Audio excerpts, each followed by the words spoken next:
सा महीना है? और इसके बाद कौन सा महीना आएगा बच्चों? फागुन का महीना आएगा। उसके बाद कौन सा महीना आएगा? नया साल आएगा। उसे जो है क्या महीना कहते हैं? चैत्र मास। तो माघ महीने की आज जो है शुक्ल पक्ष की पंचमी है। तो आज ही के दिन जो है भगवती सरस्वती का प्रागट्य हुआ था। आज ही के दिन आपका प्रागट्य हुआ था। जब ब्रह्मा जी ने जब सृष्टि का जब निर्माण किया था तो उसमें जो है चर अचर, स्थूल सूक्ष्म, नवचर, थलचर, उभयचर सभी प्रकार के जब जीवों का उन्होंने निर्माण कर लिया, उसके बाद भी जो है पूरे जगत में एक प्रकार की उदासी छाई हुई थी, एक प्रकार की जड़ता छाई हुई थी, क्योंकि सब थे लेकिन आपस में कोई बात नहीं करने वाला था, कोई संवाद करने की स्थिति में नहीं था। तो ब्रह्मा जी को जो है बड़ा आश्चर्य हुआ, बड़ा दुख हुआ। तो ब्रह्मा जी ने जो है श्री हरि से प्रार्थना करी। ब्रह्मा जी ने श्री हरि से प्रार्थना करी तो श्री हरि जी ने कहा कि ब्रह्मा जी आप कमंडल के जल को छिड़कें। और ब्रह्मा जी ने कमंडल के जल को जो है पृथ्वी पे छिड़का। श्री हरि को स्मरण किया। श्री हरि ने जो है अपने संकल्प को जो है दृढ़ किया और देखते देखते ज्योति का पुंज जो है उनके समक्ष प्रकट हो गया। वह पुंज और कोई नहीं, वह पुंज जो भगवती सरस्वती थी, जिनके 4 भुजाएं थी, एक हाथ में कमंडल, एक हाथ में वीणा, एक हाथ में माला, एक हाथ में पुस्तक रखी हुई थी।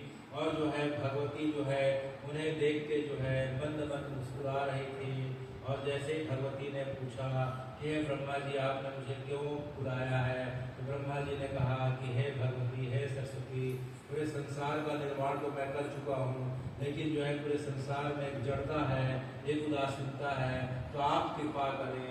तो जैसे सरस्वती ने, भगवती ने अपने हाथ में रखे वीणा को जो है बाएं हाथ में रखी वीणा को दाएं हाथ से जो है जैसे जो है उसे बजाया तो जो है एक स्वर उत्पन्न हुआ, जिस स्वर को हम सारे गामा कहते हैं। तो स्वर उत्पन्न होते ही इस संसार में जितने प्राणी थे सबके अंदर जो है वीणा के बजते ही वाणी का संचार होगा। किसका संचार होगा? वाणी का संचार होगा। सबकी वाणी जो है मुखरित होने लग गई और एक दूसरे से संवाद करने लग गए। तो हे भगवती, वह दिन आज ही का दिन है। आज ही के दिन आपका प्रागट्य हुआ और आपके प्रागट्य होने के कारण जो है लोगों की जड़ता दूर हुई और उनके अंदर वाणी मुखरित हो गई और वे जो है सब अपने वाणी को मुखर करके अपने अपने कर्तव्यों का पालन करते हुए अपने अपने कामों में लग गए। तो हे भगवती, वह दिन जो है माघ महीने की शुक्ल पक्ष की पंचमी अर्थात आज ही का दिन था। तो आज के दिन जो है हे भगवान, जब हम स्कूल जाते हैं या स्कूल की शिक्षा पूरी हो जाती है तो जो है आज के दिन जो है पीले वस्त्र पहनने का नियम है। परंपरा क्या है? कौन सा वस्त्र धारण करना चाहिए? चाहे बालक हो, चाहे बालिका, चाहे स्त्री हो, चाहे पुरुष, चाहे बाल हो या वृद्ध, आज के दिन कौन सा वस्त्र पहनना चाहिए? पीला वस्त्र पहनना चाहिए। क्यों पहनना चाहिए? पीला वस्त्र इसलिए पहनना चाहिए, माथे पे हल्दी धारण करना चाहिए, हल्दी से स्नान करना चाहिए। आज के दिन जो है पीले चीजों का प्रयोग करना चाहिए। देखो भाई बच्चों, अभी आप सबके जो है परीक्षा का समय आ गया कि नहीं आ गया? आ गया है। वार्षिक परीक्षा का समय आ गया ना। अब कुछ दिन में वार्षिक परीक्षा प्रारंभ हो जाएगी। तो परीक्षा जब भी प्रारंभ होती है तो क्या होता है कि हमारे अंदर थोड़ा सा भय की भावना आ जाती है, चिंता आ जाती है, घबराहट आ जाती है, आतुरता होने लग जाती है, धड़कन बढ़ जाती है कि जो है इतने कम समय में साल भर का जो है पूरा कोर्स जो है सिलेबस है कैसे पूरा होगा, मैं कैसे परीक्षा दूंगी, मैं कैसे जो है परीक्षा में जो है अपने जो है आंसर शीट पे लिखूंगा। तो इस प्रकार से चिंता, भय, आतुरता आने लगती है। तो भगवान इतने कृपालु है कि परीक्षा के पहले जो है सरस्वती जी को प्राकट कर देते हैं और सरस्वती जी का जो मंत्र हमें प्रदान कर देते हैं। ये जो मंत्र है सरस्वती जी का मंत्र है, या तुम बेतु तुषार हार धवला, जो है वे हमें जो है भगवान प्रदान कर देते हैं। तो इस मंत्र की खास बात क्या है? इस मंत्र की महिमा क्या है? इस मंत्र में विशेष बात यह है कि इस मंत्र में शब्दों को इस प्रकार से रखा गया है कि उनके उच्चारण करने से शरीर के अंदर इस प्रकार से जो स्पंदन होने लग जाते हैं कि शरीर की ऊर्जा जो है नकारात्मक ऊर्जा से सकारात्मक ऊर्जा में बदल जाती है। बार बार इस मंत्र का स्मरण करने से, बार बार उच्चारण करने से, बार बार श्रवण करने से हमारे मन की जो है चिंता, आकुलता, भय, निराशा जो डर जो है खत्म होके हमारे अंदर जो है उत्साह का, ऊर्जा का, उमंग का इस प्रकार से संचार होने लग जाता है। अब भय हटके जो है हम जो है क्या हो जाते हैं, निर्भय हो जाते हैं। अब निरुत्साहित जो कुछ समय पहले थे क्या हो जाते हैं, उत्साह से कर जाते हैं। तो हे भगवती, आपका जो मंत्र है, जो सरस्वती मंत्र है, इसे हम पूरे परीक्षा तक जो है प्यारे बच्चों, परीक्षा तक जो है इसे स्मरण करना है, इसे छोड़ना नहीं है। चाहे मोबाइल के माध्यम से, चाहे किताबों के माध्यम से, चाहे जिन्हें याद है वे निरंतर जो है इसका जब भी समय मिले इसका स्मरण करते रहें, इसे गुनगुनाते रहें। इससे होगा क्या, इससे हमारी आने वाले समय में जो परीक्षा की घबराहट, चिंता, डर जो है वह स्वतः समाप्त हो जाएगी और हम बड़े निश्चित भाव से, उत्साह उमंग के साथ जो है हम अपनी परीक्षा को संपन्न कर पाएंगे और अपने जो है योग्यता के अनुसार जो है अच्छे अंकों से पास हो जाएंगे। इसलिए प्यारे बच्चों, इस सरस्वती मंत्र को भूलना नहीं है। हमें जो है खुद इस चीज़ का स्मरण करना है। हमें जो है अपने छोटे भाई बहनों को बताना है और अपने आस पड़ोस के लोगों को बताना है कि यह सरस्वती मंत्र जो है बड़ा कारगर मंत्र है। अच्छा, तो क्या यह सिर्फ जो है परीक्षा के लिए जो है मंत्र है, ऐसा बताया गया क्या? तो भगवान कहते हैं कि सरस्वती जो है विद्या की देवी है, वाग की देवी है, वाणी की देवी है, कला की देवी है, संस्कृति की देवी है, संस्कार की देवी है। तो इस सरस्वती मंत्र के बार बार उच्चारण करने के माध्यम से, सरस्वती को याद करने के बाद जो है होता क्या है कि हमारी वाणी जो है मुखरित होने लगती है। वाणी क्या है? मुखरित होने लगती है। सामान्य तौर पे हमारी वाणी सुप्त रहती है। जब तक हम जो है घर संसार दुनिया की चर्चा करते हैं और उसकी चर्चा में होता क्या है, एक दूसरे की निंदा करते हैं, निंदा सुनते हैं। तो ऐसी वाणी जिसमें सामान्य चर्चा हो, घर संसार की चर्चा हो, एक दूसरे की निंदा छिपी हुई हो, तो जो है ऐसी वाणी को जो है सुसुप्त वाणी कहा जाता है। और जब सरस्वती की कृपा होती है, भगवती की कृपा होती है, तो जब उस वाणी के साथ जो है, जब कृपा होने के बाद होता क्या है कि उस व्यक्ति के अंदर जो है निंदा करने का भाव धीरे धीरे कम होने लगता है। व्यक्ति जब सामने वाले की प्रशंसा करने लग जाए, सामने वाले के गुणों को जो है निकाल के उसकी प्रशंसा करने लग जाए और गुणों के बीच गुणों को छाड़ के जो है उसकी प्रशंसा करने लग जाए, उसके अंदर अच्छा देखने लग जाए और जो है बार बार उसे श्री हरि के बारे में, भगवती के बारे में जानने की उत्सुकता पैदा हो जाए, उसकी कथा सुनने के बारे में उत्सुकता पैदा हो जाए, उसके बारे में सत्संग करने की इच्छा पैदा हो जाए और बार बार यह प्रयास करने लग जाए, लोगों से पूछने लग जाए, तो ऐसी वाणी को जो है मुखर वाणी बोलते हैं, जागृत वाणी बोलते हैं। ऐसी वाणी में निंदा की मात्रा कम, प्रशंसा की मात्रा ज्यादा होती है। तो किसी व्यक्ति की, बालक बालिका की वाणी अगर जागृत हो गई है, वाणी जो है सरस्वती की कृपा होगी, कैसे पहचाना जा सकता है कि वह व्यक्ति निंदा के बजाय क्या करेगा? प्रशंसा करने लग जाएगा। पहला, सत्य का अनुशीलन करने लग जाएगा। अनावश्यक झूठ की बात जो है वह व्यक्ति जो है धीरे धीरे झूठ से, प्रपंच से दूर होने लग जाएगा। और तीसरा जो है सबके अंदर श्री हरि को देखते हुए उस श्री हरि को, उस भगवती को, उस ऊर्जा को जानने का, समझने का, पहचानने का जो है प्रयास करने लग जाएगा। बार बार उसके हृदय से ये उद्गार होने लग जाएंगे कि हे भगवती, तुम कहाँ हो, तुम कब मिलोगी, तुम्हारी कृपा कब होगी।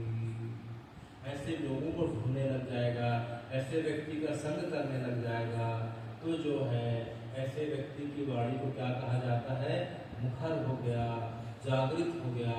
अब उसकी वाणी से संसार की बातें आवश्यक हो तो निकल रही है, बाकी अनावश्यक निंदा है, संसार की चर्चा में, रस में जो है वह व्यक्ति जो है धीरे धीरे दूर होते जा रहा है और उसके मन में जो है एक ही ख्याल आ रहा है और बार बार लोगों को जो है बीच जो है, चाहे लोगों के बीच रहे या अकेले रहे, बस एक ही पुकार हो रही है कि हे भगवती, आप कब मिलेंगी, आपकी कृपा कब होगी, आपके भक्तजनों से जो है मेरा जो है मिलना कब होगा। तो ऐसी व्यक्ति की वाणी को जो है जागृत वाणी कहा जाता है। अन्यथा अन्यथा इसके विपरीत जो है हम सबकी वाणी जो है सुसुप्त है अर्थात सोई हुई है। सुसुप्त वाणी या सोई हुई वाणी का मतलब यह नहीं होता है कि व्यक्ति गूंगा हो जाए, मुक्त हो जाए। जैसे ब्रह्मा जी ने सृष्टि बनाई तो सब मुक्त थे, इसका मतलब सब जो है संसार की बातों में मग्न थे। संसार की बातों में पेट और परिवार के आगे उनकी बुद्धि जा नहीं रही थी। तो ब्रह्मा जी को लगा कि जो है 84 लाख योनि के पश्चात जो है मानव योनि मिली है, मानव देह मिला है। लोग जो है व्यर्थ की चर्चा में जो है अपना समय गंवा रहे हैं, अपनी आयु को खत्म कर रहे हैं।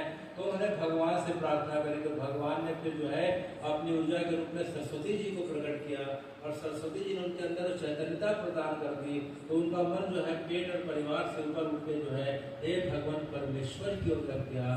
तो ऐसे व्यक्तियों को जो है जागृत व्यक्ति कहा जाता है। तो जो बसंत पंचमी है, ये आज का जो दिन है, आज का जो पर्व है, वह ऊर्जा का पर्व है, उत्साह का पर्व है, उमंग का पर्व है। तो आज के दिन जो है हम सुन रहे थे कि आज के दिन जो है हम पीले वस्त्रों को धारण करते हैं और पीली चीजों को धारण करने का हमारी परंपरा में नियम बताया गया है। पीला रंग देखते हैं कि जो है किसका प्रतीक है? सूर्य का प्रतीक है। किसका प्रतीक है? सूर्य का रंग पीला होता है। तो सूर्य किसका प्रतीक है? ऊर्जा का प्रतीक है। सूर्य के कारण जो पृथ्वी में जो रोशनी की किरण आती है, उसके कारण जो है ऊर्जा का संचरण होता है। हम जो है हमारे अंदर ऊर्जा का प्रवाह होता है। जैसे ही सूर्य डूबता है, जैसे भी रात हो गई, तो रात अंधेरा का प्रतीक है, अंधेरा भय का प्रतीक, अंधकार का प्रतीक, डर का प्रतीक है। उसी प्रकार से जो है पीला रंग जो है सूर्य का प्रतीक है, ऊर्जा का प्रतीक, उत्साह का प्रतीक है।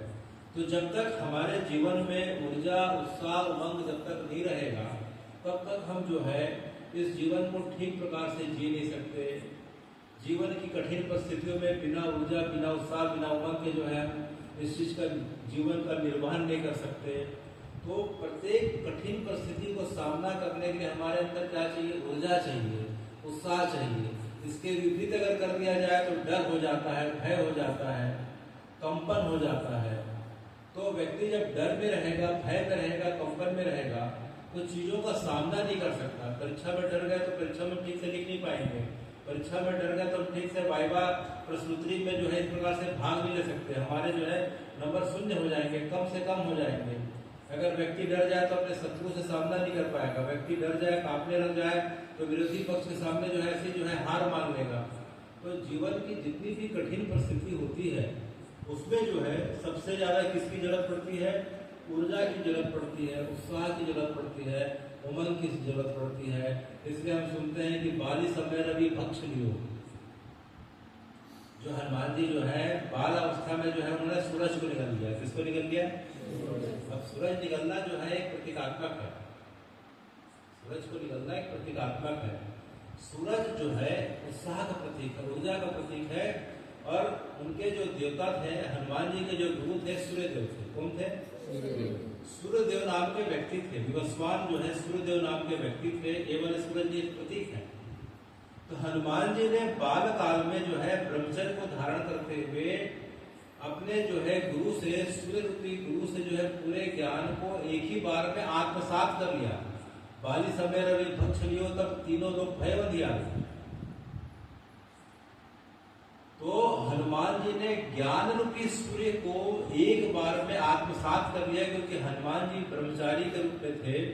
और ब्रह्मचर्य में इतनी शक्ति होती है कि ब्रह्मचर्य धारण करने के पश्चात व्यक्ति के अंदर ऑडियो विजुअल जो है स्मरण क्षमता आ जाती है।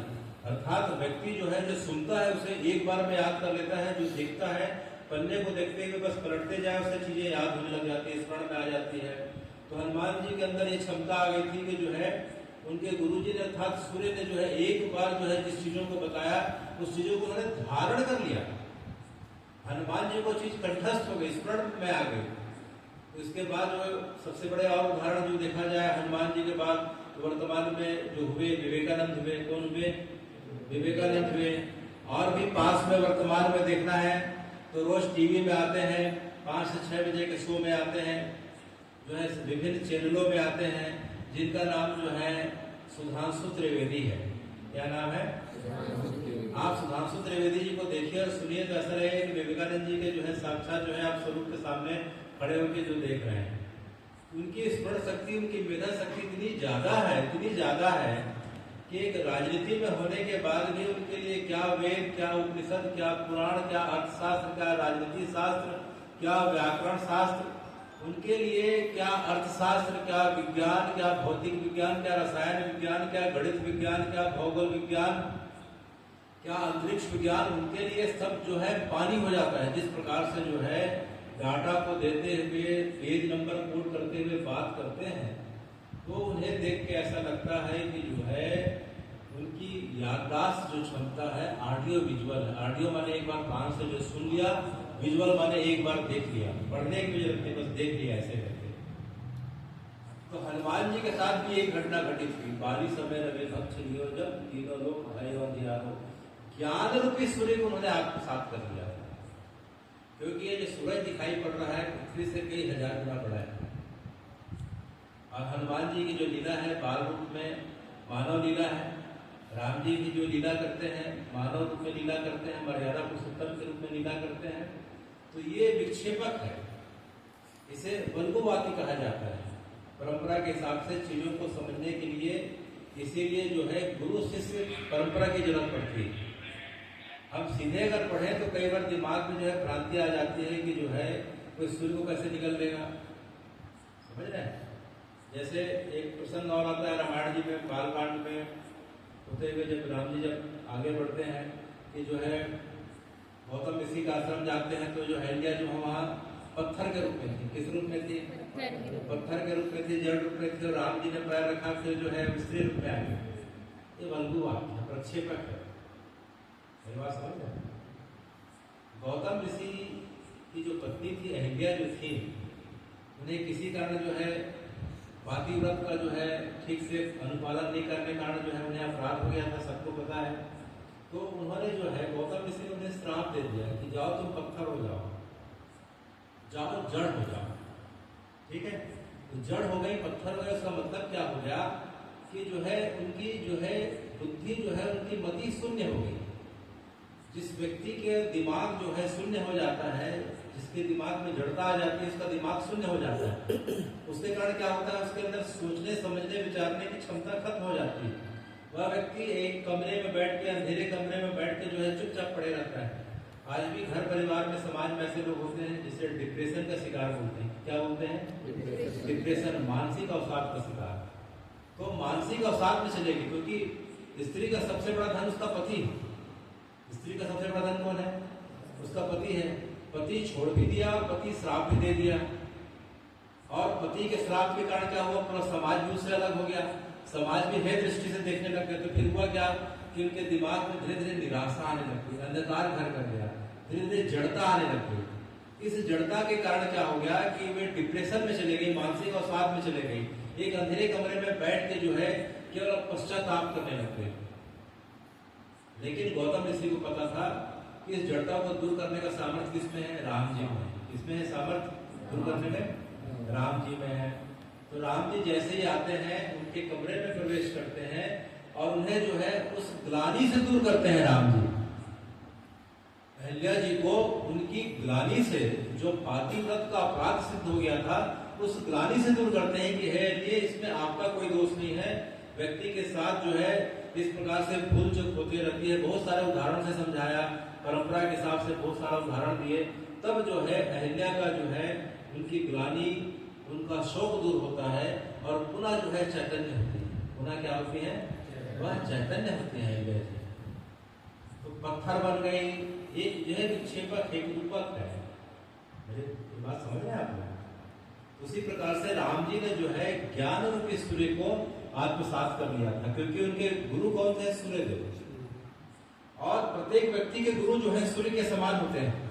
हमारी परंपरा के, मुझे जिन गुरुओं ने शिक्षा दी, आपके जिन गुरुओं ने शिक्षा दी, आपके गांव में जो शिक्षा दी, क्योंकि जो शिक्षा से होता क्या है, शिक्षा हमारी अज्ञानता को दूर करता है, हमें नया रास्ता दिखाता है, सही क्या है गलत क्या है यह बताता है। तो यह शिक्षा किसके माध्यम से मिलती है? शिक्षक के माध्यम से मिलती है। शिक्षक अर्थात गुरु। वो और वो दो शब्द से बना हुआ है। अंधकार को दूर करने वाले को गुरु कहा जाता है। तो प्रत्येक व्यक्ति के जीवन में जो शिक्षक आते हैं, जो गुरु आते हैं, वे सूर्य के समान है। उनका कार्य जो है अंधकार को दूर करना, और सूर्य का काम क्या है? अंधकार को दूर करना। तो गुरु और सूर्य में जो है कोई अंतर नहीं। आप समझ रहे हैं बात? तो हनुमान जी ने अपने गुरु से, जो सूर्य थे, सूर्य रूपी गुरु से जो है ज्ञान को जो है आत्मसात कर लिया। आत्मसात करके पूरा बात को कहाँ रख लिया? पूरे ज्ञान को पेट में भर लिया। बाली समय का विभक्ष लियो तब तीनों लोग भयो। तो जो बसंत पंचमी का जो त्योहार है, अभी हम इसको पीले रंग से जो कोरिलेट कर रहे थे, तो पीला रंग किसका प्रतीक है? बात समझ में आए? तो पीला रंग जो है बच्चों उत्साह का प्रतीक है, उमंग का प्रतीक है, ऊर्जा का प्रतीक है। और जो है अब देखो हमारी परंपरा कितनी श्रेष्ठ परंपरा है। अभी जो समय जो है माघ का समय है, तो अभी जिनके खेतों में सरसों जो होगा, देखो सरसों जो है पीले रंग में पूरा सरसों लहरा रहा है। सरसों की खेती जो उत्तर भारत में पंजाब में हम जाके देखें, हिमाचल तरफ जाके देखें और जाके देखें, सरसों इस समय लहराते रहता है। पहला। दूसरा, आम के पेड़ पे जो है बौरे जो है अब आ जाती हैं। आम के पेड़ बौर से जो है लग जाते हैं। दूसरा। तीसरा जो है अब देखेंगे कि वातावरण में घर में जो है अब जो है कोयल की कुक सुनाई दे रही है। कोयल जो है कुहू कुहू की आवाज आ रही है, कोयल की आवाज आने लग गई। ठीक है, समझ में आया मेरी बात? तो ये जो माघ का जो बसंत पंचमी से जो आज से जो दिन प्रारंभ हो रहा है, तो कोयल की कूक आ रही है। सरसों की खेत जो है पूरे जो है सरसों की जो है पूरे के पूरे उससे जो है लग गई है, और चारों तरफ जो है इस प्रकार से जो है लहरा रही है। कभी हवा के चलते इधर हो रही है, कभी उधर हो रही है। तो उसे देख के हमारा मन जो है कोयल की कूक के कारण, आम के बौर को देख के, सरसों की फसल को देख के हमारा मन जो है ऊर्जा उत्साह से भरा जा रहा है। और यह ऊर्जा उत्साह जो है परीक्षा देने वाले विद्यार्थियों के लिए अत्यंत आवश्यक है। इसलिए वातावरण में परिवर्तन हो रहा है।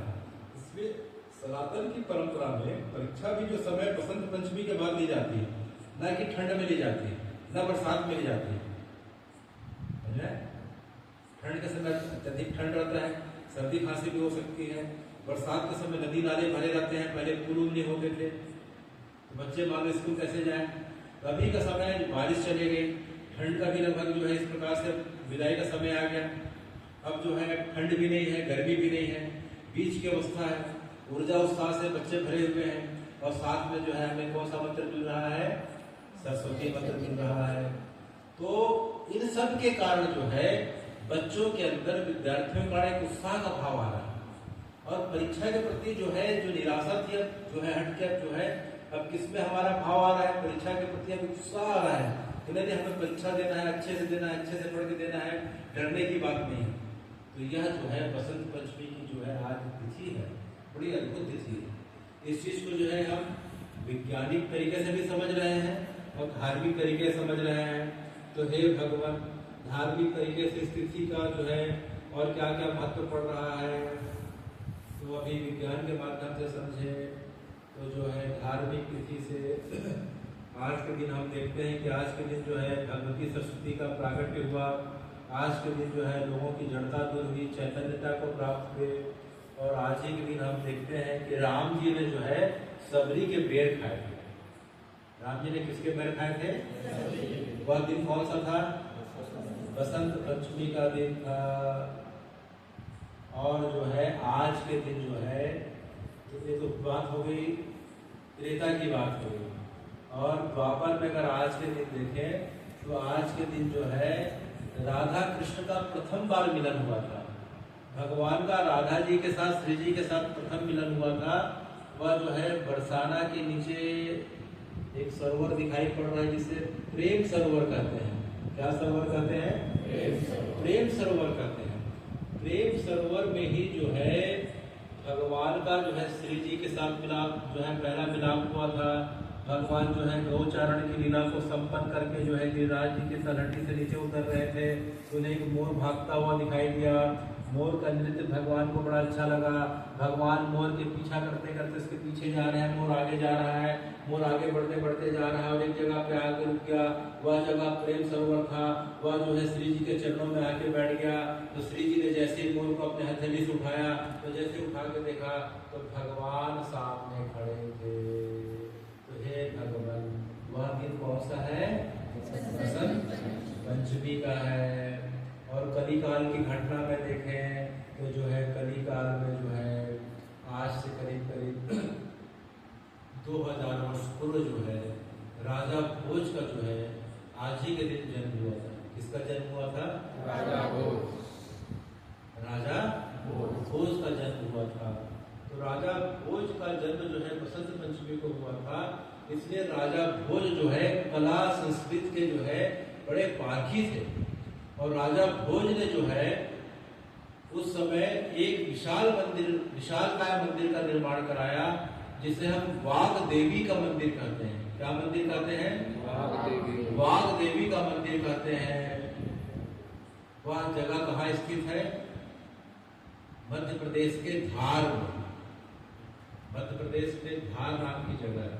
धार, झाबुआ, धार, विदिशा, ये सब लगे हुई जगह है। भोपाल के आगे जाएंगे धार पड़ेगा, ठीक है। तो धार में राजा भोज ने वाग देवी का, सरस्वती का, वागेश्वरी का एक मंदिर का निर्माण कराया। लेकिन काल के विक्षेप के कारण जो है करीब करीब 1400 के आसपास जो है उस मंदिर को तोड़ के आक्रांताओं के द्वारा वहाँ एक मस्जिद का निर्माण करा दिया गया, जिसे वर्तमान में जो है कमाल मौला का मस्जिद कहा जाता है। बड़े दुख की और ग्लानि की बात है कि जो है वह सरस्वती का मंदिर जो भारत में बहुत कम मंदिर पाया जाता है। सरस्वती देवी के मंदिर भारत में मुख्यतः 2 जगह पे पाए जाते हैं, एक धार में राजा भोज के द्वारा निर्मित, और जो है एक जो है काश्मीर में, जो वर्तमान में पीओके पाक ऑक्युपाइड कश्मीर में चला गया है, पाकिस्तान के कब्जे में चला गया है, जिसे हम शारदा पीठ कहते हैं। क्या कहते हैं? शारदा पीठ। 47 के पहले एक हिस्से में वो भारत का हिस्सा हुआ करता था, शारदा पीठ, शारदा देवी का मंदिर। किसका मंदिर? शारदा देवी का मंदिर। इसलिए आज भी जो है परंपरा के हिसाब से घर में, परिवार में, समाज में जहाँ बच्चों का मुंडन संस्कार होता है, मुंडन संस्कार होने के पश्चात बच्चे जो है 3 कदम जो है उत्तर की तरफ मुंह करके चलते हैं और साक्षात जो है दंडवत करते हैं। वो किसके सम्मान में दंडवत करते हैं? शारदा देवी के सम्मान में दंडवत करते हैं। शारदा देवी का मंदिर काश्मीर में हुआ करता था। वहां का राजा जो है ललिता आदित्य मुक्तापीठ के द्वारा निर्मित था, जिसे जो है करीब करीब जो है 1388 में सिकंदर बुद्ध सिकंद के द्वारा ध्वस्त कर दिया गया और जो है मंदिर को खंडित कर दिया गया।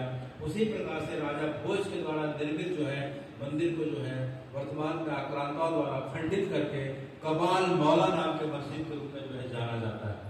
और केवल बसंत पंचमी के दिन अर्थात आज के दिन ही जो है उस मंदिर के कपाट खुलते हैं, जहां सनातनियों को और हिंदुओं का प्रवेश करके पूजा को जो है अधिकार दिया गया है। यह मामला कोर्ट के अधीन चल रहा है।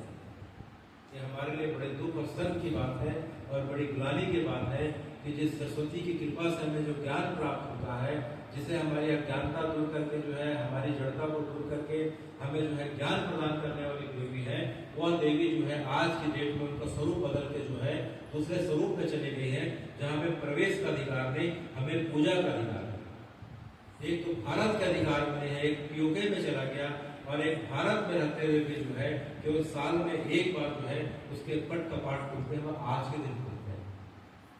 ये बड़े हमारे लिए दुख और ग्लानि की बात है। हमें भगवान से प्रार्थना करनी चाहिए कि हमारे दोनों सरस्वती के मंदिर जो है हमें पुनः प्राप्त हो, पुनः उस वैभव की ओर लौटे, पुनः उस सम्मान के साथ जो है उनकी जो है पूजा अर्चना चालू हो।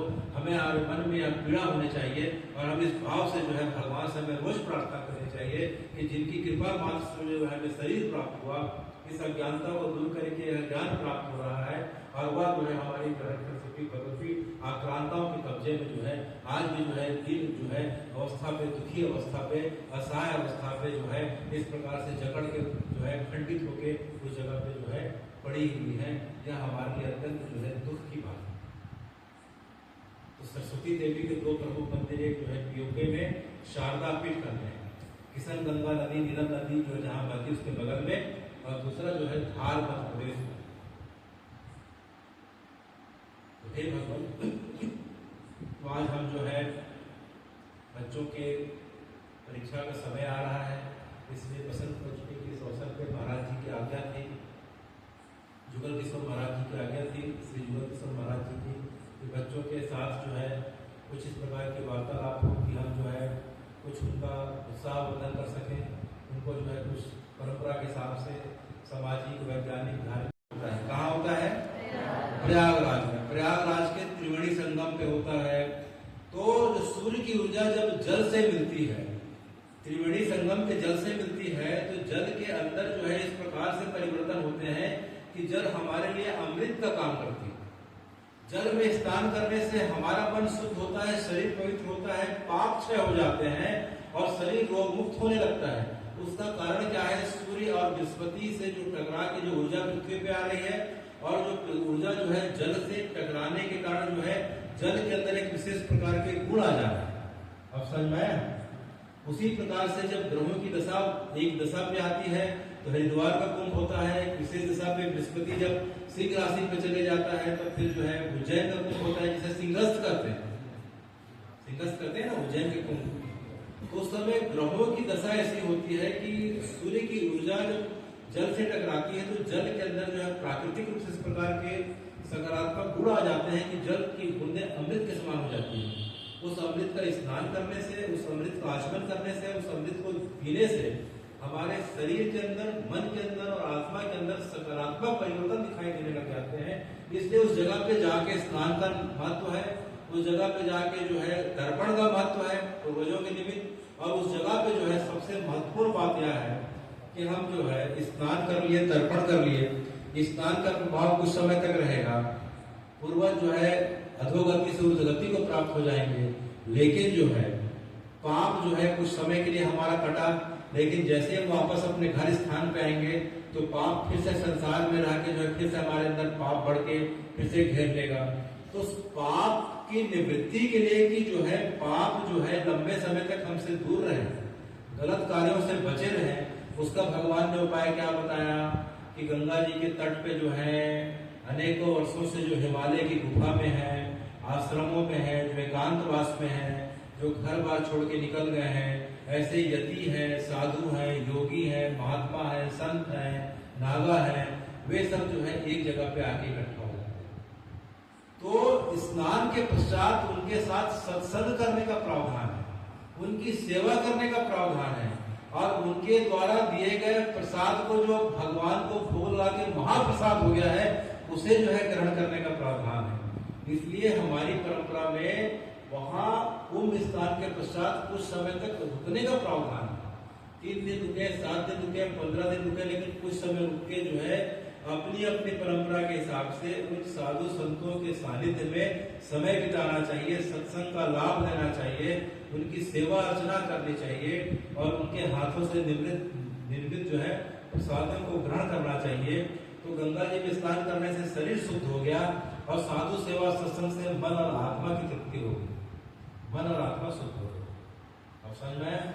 इसलिए कुंभ में जो है साधु संत लोग जो 12 वर्षों में एक बार फिर से प्रकट हो जाते हैं, वे किसके लिए प्रकट हो रहे हैं? हमारे लिए प्रकट हो रहे हैं।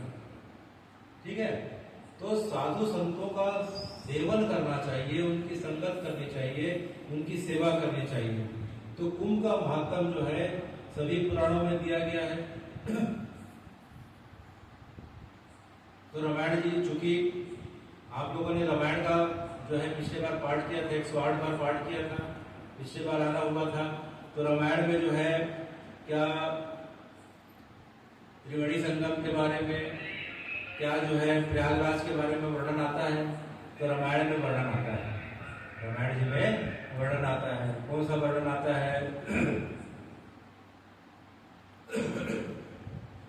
भरद्वाज मुनि बसहि प्रयागा, तिन्हि राम चरण अति अनुरागा, तापस सम देह निधाना परमारथ पद परम सुजाना।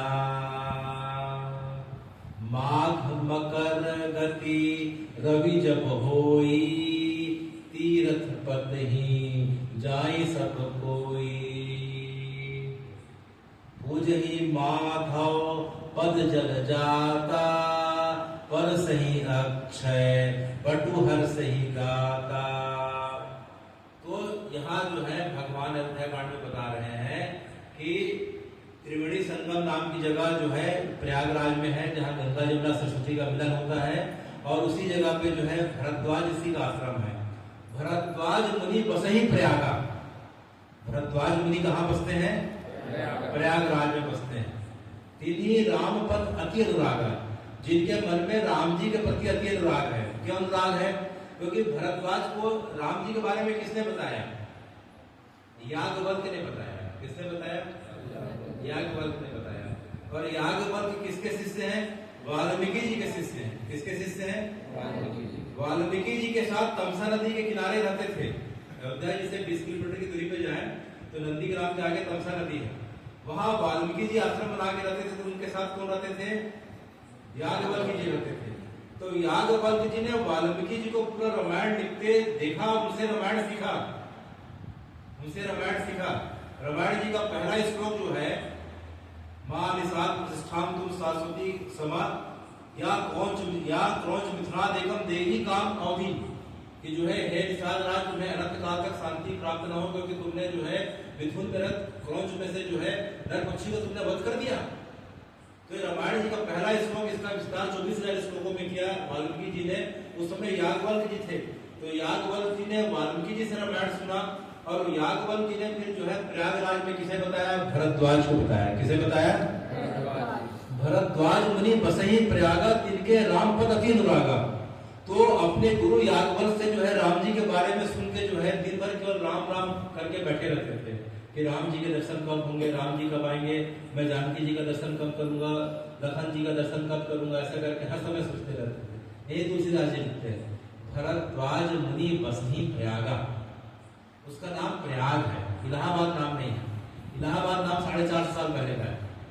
इलाहाबाद हमारी परंपरा का नाम नहीं है। हमारी परंपरा का नाम क्या है? प्रयागराज। क्या नाम है? प्रयागराज। जैसे बनारस हमारी परंपरा का नाम है, हमारी परंपरा का नाम वाराणसी और काशी है। हमारी परंपरा का नाम जो है फैजाबाद नहीं, हमारी परंपरा का नाम अयोध्या है। समझ में? हमारी परंपरा का नाम जो है अजमेर नहीं, हमारी परंपरा का नाम क्या है? अजय मेरू। हमारी परंपरा का नाम भोपाल नहीं, हमारी परंपरा का नाम भोजपाल है, राजा भोज के नाम पे। हमारी परंपरा का नाम जो है हैदराबाद नहीं, हमारी परंपरा का नाम भाग्यनगर है। ये विक्षेप जो है 5 साल में आक्रमण के कारण है, आक्रांताओं के कारण। तो हमारी परंपरा का नाम इलाहाबाद नहीं, प्रयागराज है। प्रयाग शब्द जो है, प्रयाग शब्द जो है उसमें प्र और याग आता है। प्र और याग।